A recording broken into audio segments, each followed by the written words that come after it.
15ই December রাত আনুমানিক 11:30টার কাছাকাছি। এই সময়টাতে আমি এক জায়গা থেকে আসতেছিলাম।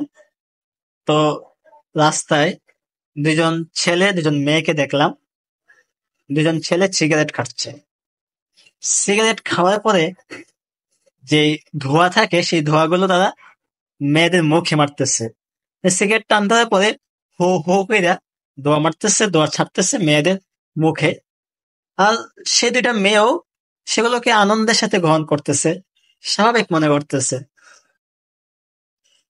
বিষয়টা কতটা নিম্নমানের আমরা একটু চিন্তা করে দেখেন, যদি একটা গ্লাসে কেউ পানি খায়, সেই গ্লাসের অবশিষ্ট পানিটা কেউ খাইতে চায় না, সেখানে আরেকজনের মুখ লাগছে এই কারণে। একটা বোতল দিয়ে যদি কেউ মুখ লাগিয়ে পানি খায়, সেই বোতলটা দিয়ে না ধুয়ে কেউ পানি খায় না, কারণ আরেকজন মুখ লাগাইছে। কিন্তু এদের মন মানসিকতা, এদের স্বভাব, এদের মেজাজ এতটাই নিকৃষ্ট, এতটাই খারাপ হয়ে গেছে যে একজন ছেলে সিগারেট টানতেছে আর সেই ধোঁয়া সেই মেয়ের মুখে মারতেছে, আর সেই মেয়েও তা আনন্দের সাথে গ্রহণ করতেছে।